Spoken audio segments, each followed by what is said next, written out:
नुकत्याच सोमवारच्या power of mind या शॉर्ट्सचे हे सविस्तर उत्तर.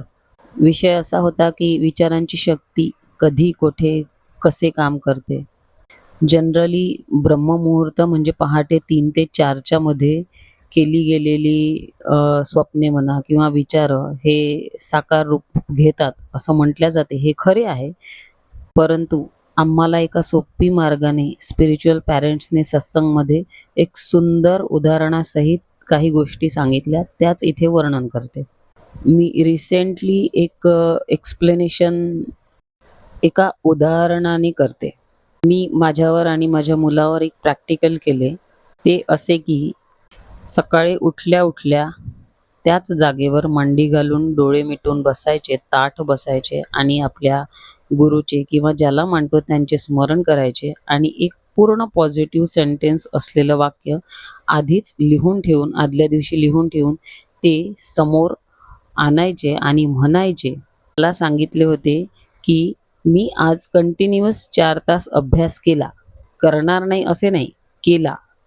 आणि ते बरोबर 5 मिनिट घोकले डोळे मिटून आणि स्वतःसाठी पण एक वाक्य घेतलं की आज माझा स्वयंपाक सुंदर झाला, सगळ्यांनी तारीफ केली, बस.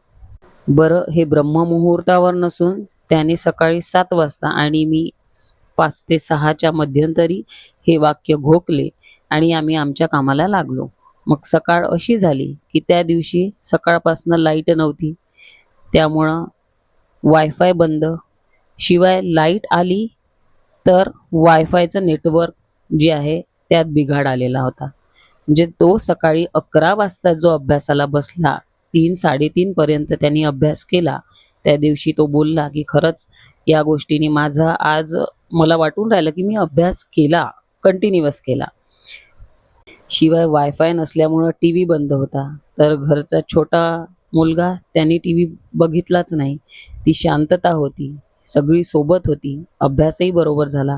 सकाळी एकच वाक्य, पूर्ण पॉझिटिव्ह वाक्य घोकल्याने फक्त त्या 5 मिनिटामुळे आपल्याला इतका फायदा होऊ शकतो हे त्यालाही कळले. अशा सोप्या-सोप्या, छोट्या-छोट्या गोष्टी खूप सुंदर स्टेप बाय स्टेप आम्हाला सांगितल्या जातात. त्या आम्ही इम्प्लिमेंट करतो आणि यामागे खऱ्या अर्थी कोण कार्य करते? युनिव्हर्स कार्य करत असतो. ते कसे? त्यासाठी बघत राहा.